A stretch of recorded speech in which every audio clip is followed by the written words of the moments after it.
I wanted to join the tag too. I'm feeling left out.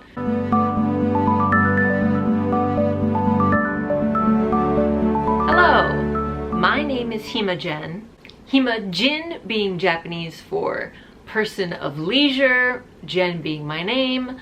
I don't know, I thought I was being clever. I live in Japan, I'm an English teacher here, and I have 2 hedgehogs. And I do exploit my hedgehogs for views. So if hedgehog content doesn't want to make you stay, I don't know what to tell you. This is the mid-year book freakout tag. And I know what you're thinking. It's September. The year is almost over. Valid point. But this is a new YouTube channel. I've only been doing YouTube for like a month. I thought I would make this video. I'm sorry if it's, you know, if you are personally offended that I'm publishing a mid-year book freakout tag in the middle of September, but you get what I give you, okay? So we are going to talk about some books, obviously this being a booktube channel. I've read 69 books this year. My inner 15-year-old is just having a ball with that. Let's just get right on into it. Question 1, the best book you've read so far in 2019.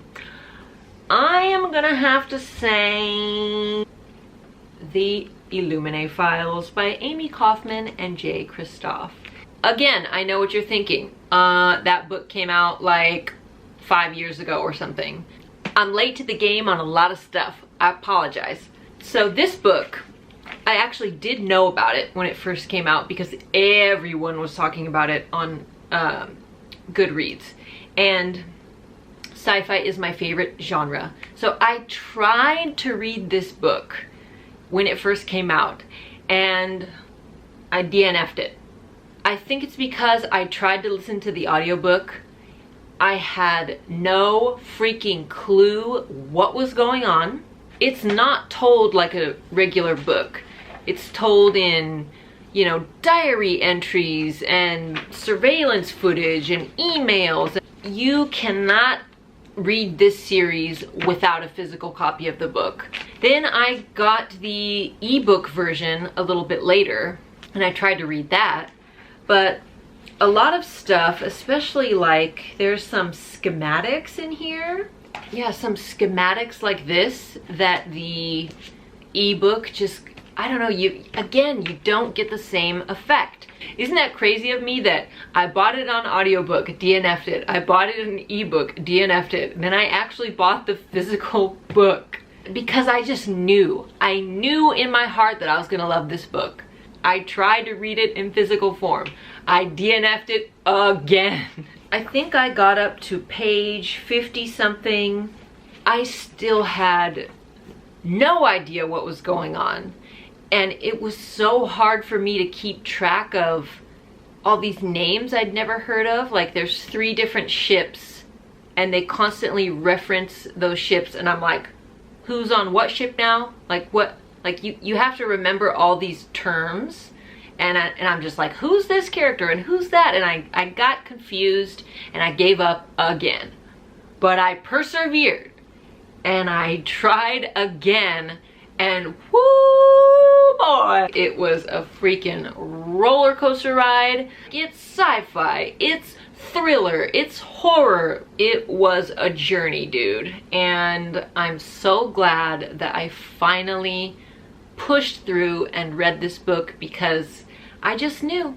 I knew I was gonna love it, and I did. I'm in the middle of reading Gemina right now. I have purchased Obsidio, it's on the way. I'm pretty sure this is gonna be one of my favorite series of all time. Absolutely loved this book. Question 2, the best sequel you have read so far. I'm gonna say Down Among the Sticks and Bones by Shannon McGuire. It is book 2 of the Wayward Children series. Now, I started the series this year and I've actually read the 4 books that are out currently. There's at least 1 more coming. They're rather short. I want to say they're under 200 pages, like novellas kind of. So the books are about You know, like Alice from Alice in Wonderland, she falls down a rabbit hole, she goes to a portal world. So this book is about children who have been to portal worlds and have come back. That's what book 1 is about, which is called Every Heart a Doorway. To my surprise, I really liked Every Heart a Doorway. So I wanted to keep reading, and down among the sticks and bones, we actually go to a portal world with 2 characters, Jack and Jill. So the portal world is in the moors, and it's creepy, and there's vampires, and there's a scientist who's doing all these weird experiments, and just the atmosphere was so creepy, and I really enjoyed it. Plus, it's a quick read, you burn right through it. And I really enjoyed Shauna McGuire's writing style. Very beautiful, but at the same time, not too flowery. So yeah, I ended up giving Down Among the Sticks and Bones 5 stars, and every other book I've read in the series, the other 3, I only gave them 4 stars. So Down Among the Sticks and Bones was awesome. Number 3, a new release that you haven't read yet but want to. So for me, that is going to be Dark Dawn by Jay Kristoff. I managed to snag a Goldsboro copy of Dark Dawn, and I'm waiting for it to come. But I have not read the first 2 books in the Nevernight series, so I really need to do that before I read Dark Dawn. I stupidly bought the Goldsboro edition of Dark Dawn, and I don't own Nevernight or God's Grave, but I bought the last book anyway. Logic, we don't know her. So I just thought, oh, well, I'll just go ahead and order those 2 books, because again, I have a feeling like I'm gonna like this series because I'm now familiar with Jay Kristoff's writing. You can't get them. You can't get Nevernight, and you can't get Dark Dawn in UK hardcover. It's like, not unless you want to pay like $300, $400. They are simply not available. And now I'm like, well, shit. I don't know what I'm supposed to do. I've got Nevernight and God's Grave on ebook. I don't know, someone on Instagram said they might release them again in hardback, so I'll just have to wait, or I'll just have to have 2 paperbacks and a special edition hardback. That'll just look great. So that is the series that I'm definitely looking forward to reading this year. I think Dark Dawn just came out like last week or something. My most anticipated release of the year, I also managed to snag a Goldsboro copy, and that is of The Starless Sea by Erin Morgenstern. You guys know it's been a hot minute since the Night Circus. People have been waiting for an Erin Morgenstern book for a long time. The Goldsboro copy looks beautiful. I don't even know what the book is about. I don't care. Really, really excited for that, though. I think it comes out in November this year. Question 5, your biggest disappointment of the year. So I have a few of them. You may have heard me talk about a Japanese author called Natsuo Kirino, and she wrote a book called Out. It's a, God, how do I describe that book? Whew, it's gory, it's a thriller, crime, murder, dismemberment, yakuza. Just, it was a wild roller coaster ride. Like, whew, that book. I was equal parts entranced and repulsed. Had a very strong effect on me. So I thought, well, I'm gonna read what else she's written, because if it's even half as good as Out, then it's gonna be amazing, right? So I read a book called Grotesque by Natsuo Kirino, and oof, I think I ended up giving it 2 stars. It was not good. It's basically about these 2 girls that are half Japanese, half white, I believe. It kind of follows their lives from childhood to adulthood. One is like stunningly beautiful, and I really hate when books do that, when every single person in the book thinks that this character is like stunningly beautiful. Like, beauty is subjective, dog, okay? Just because one person thinks you're beautiful doesn't mean the whole freaking world is gonna fall over themselves. It was weird. They go to this like very high profile girls' school. The older sister is jealous of her younger sister's beauty, and I just kept waiting for it to suck me in like Out did, and it never did. Another book I was disappointed with was These Witches Don't Burn by Isabel Sterling. I mean, just gorgeous cover. Look at that. Like tarot vibes, witchy vibes. I was hoping it would give me the Craft vibes, and yeah, it's like a witchy mystery, I guess. The writing felt very amateur to me, and that is one of the things that throws me off the quickest, you know, trying to make me feel like who's the killer, but it just fell quite flat for me. Another book I was disappointed in, Do Not Come For Me, Girls of Paper and Fire. First of all, gorgeous book, stunning, just I fell in love with this book. This is the Fairy Loot edition with the sprayed edges. Thought it was one of the most gorgeous books I had seen in a really long time, and I knew there was a female-female relationship. I was really excited for that. I didn't really jive with the writing. A lot of people said the writing was so beautiful and it described so many things, and I prefer a simpler writing style.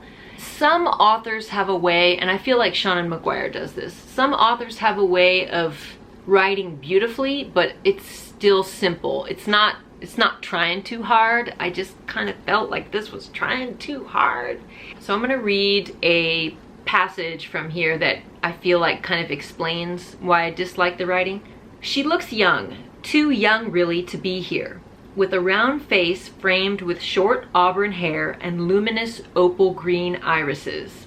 Their shade is the exact color of the fields outside our village, rich and vibrant after the monsoon rains. I feel like she just could have left it at opal green irises and just stopped it, but she had to keep going. I don't like it when books do that. I'm sorry, I just don't. I gave this 4 out of 5 stars. That was me trying to be nice. I feel like it's more of a 3-star for me. I will reread it again at some point and try to just not be so judgy, because it's not like I disliked the story. My hopes were so high. I think that's the problem. I really had high expectations. We'll put that over there. Question 6, which is your biggest surprise of the year. I feel like people are gonna come for me again, but Aurora Rising, I'm sorry, I loved it. I loved it. I know a lot of people have mixed feelings about this book. I've watched some review videos, and your concerns, your dislikes, they're valid. Like, I get it. The book is told from like 7 different perspectives, way too many perspectives. We did not need that many. I did have some personal qualms with it. Like, I like it when a book has a sarcastic character and, you know, throws in some one-liners, but I felt like everyone was trying to throw in the one-liners, and I'm just like, can you leave that to Finian, please? Just, he's the best at sarcasm. Let him handle the sarcasm. You know, Kat was throwing out one-liners and Scarlet was throwing out one-liners, and I'm just like, let it go. But I'm sorry, I still loved it. I think the biggest reason I loved this book so much is because I read it before the Illuminati Files. So this is, again, by the dynamic duo Jay Kristoff and Amy Kaufman. I loved Aurora so much. I loved Finian. I loved Cal or whatever. I loved it. It was a delightful romp through space. I'm a sci-fi girl. If it takes part in space, I want to be a part of it. I really liked it, and I was not expecting to like it so much. It was a cover buy for me. I'm sorry, I love this cover. I think it's just one of the most stunning covers I've ever seen. I wish I got like either the Illumicrate edition or the Goldsboro edition. I would freaking sell my right kidney to get one of those. Definitely gonna special order book 2, which they're gonna be announcing the name and the release date soon, I think, for this one. Question 7 is favorite new author. It's gonna be 2 people for me, so either Seanan McGuire or Blake Crouch. So I read Dark Matter this year. I also read Recursion just last month. I'm looking over at my copy of Recursion. Don't worry, I will bust it out later. I really like Seanan McGuire's writing style. Like I said, it's short and sweet and to the point, but still beautiful, lovely, clever. I'm very interested to see what else Seanan McGuire has written. She's written a lot, so there is a lot for me to get into and see if I can find some new favorites. Blake Crouch has also written a lot. I think Dark Matter is his biggest breakout book. It's kind of what gained him his success, I think. Dark Matter just blew my socks off. And when a book impacts me that strongly, there's not a lot of books that can do that. I was very impressed. I read Recursion. I really liked Recursion. Didn't hit me as strongly as Dark Matter did, but that's because I know what Blake Crouch is capable of, and so I was prepared. Was not prepared for Dark Matter. Question 8 is your newest fictional crush. I don't really get crushes on people in books. I'm a woman of considerable age. I don't lust after book characters, except for, oh, my little sweetheart, James, aka Jem Carstairs. Just recently finished this book. I know, I'm behind on a lot of books. You can come for me in the comments. I'm sorry, I know these books came out years ago, but it was my first time reading Clockwork Prince. I had read Clockwork Angel once, years and years ago, but for some reason didn't continue the series. Clockwork Princess is on the way to me from Book Depository. It takes a while, especially I'm way out here in southern Japan. Jem, you gentle boy. You're so gentle and lovely with your silver hair and your silver eyes, and you need a woman who understands you. And then I remember that Jem is like 17 years old, so in my mind he's, I'll say, mid-20s. Cool with that? Okay. Newest favorite character. Gosh. I mean, like I said, Aurora, I just absolutely loved her. Love Aurora. Loved Finian. Loved Kal. Big fan of Squad 312, all the characters.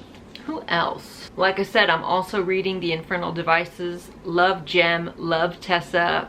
Will is even growing on me. Excited to see where that goes in Clockwork Princess. That's probably it for now.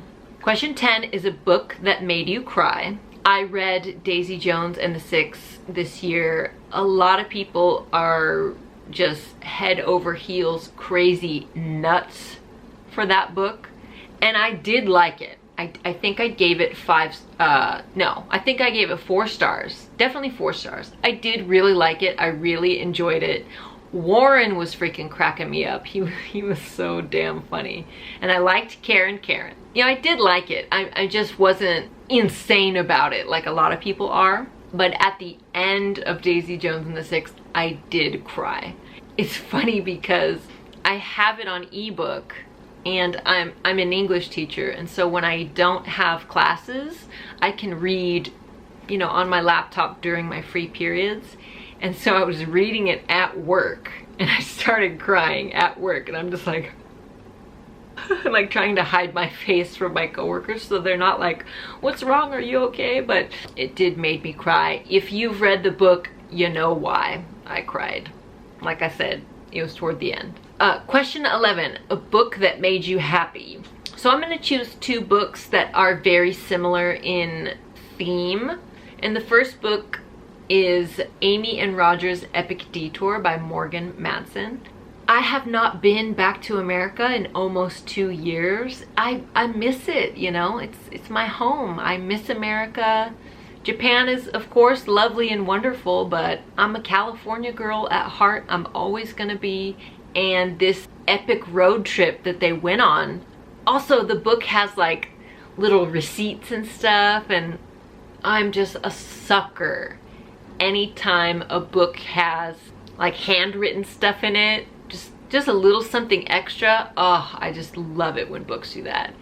And I wasn't expecting to like that book as much as I did. I swear it made me want to get on a plane and just go back home immediately, rent a car, go on a road trip, eat, you know, crappy gas station snacks. It was just a good time, and I really, really liked it.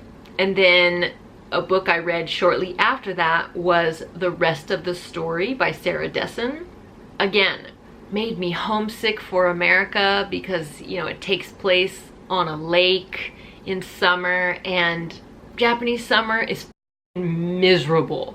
Like I said, I'm from California. It's a very dry heat. Japan is extremely humid and awful, and I hate the summertime here. So yeah, both books, like I said, made me so homesick for America, but I'm not gonna be in Japan forever. I'm probably gonna only be here a couple more years. I will get to experience, you know, all the best things about American summer: road trips and barbecues and swimming in lakes and America, America. It's been way too long. I have not been back in way too long.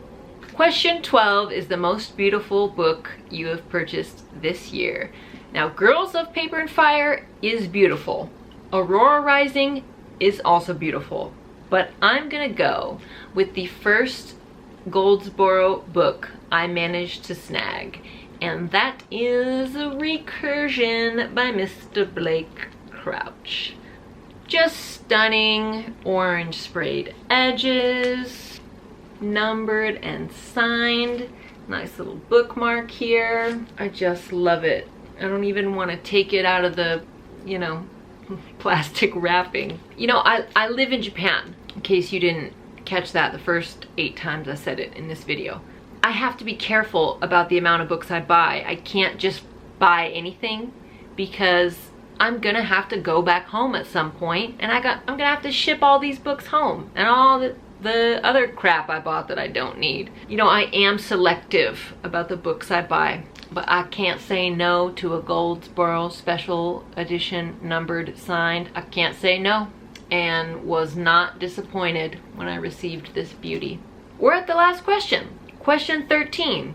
Books you need to read by the end of the year. If you've been following my vlogs, or if you saw my September TBR, I talked about series that I'm in the middle of.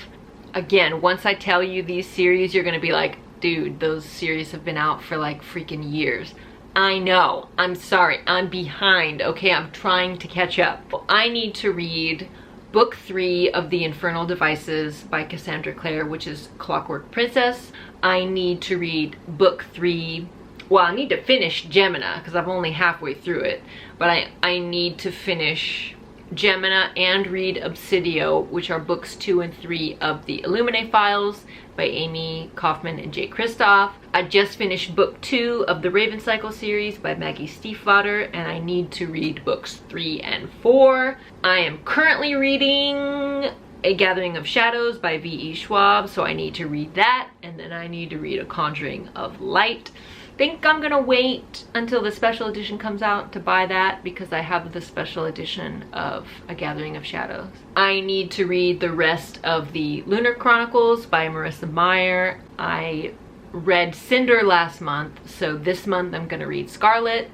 Yeah, so what's that, five series that I want to finish before the end of the year? I got it, don't worry, we're gonna be fine. So yeah, I think that about does it for the mid-year book freakout tag. Again, I apologize, it's mid-September, I'm a newbie, cut me a break. Subscribe if you want hedgehog content, tidbits about Japan, heavy sarcasm. We got a little bit of everything on this channel. Have a wonderful rest of your September and rest of the year, and I guess I'll be back in, I don't know, a month or 2 for the end of the year book tag. So thanks for watching. See ya.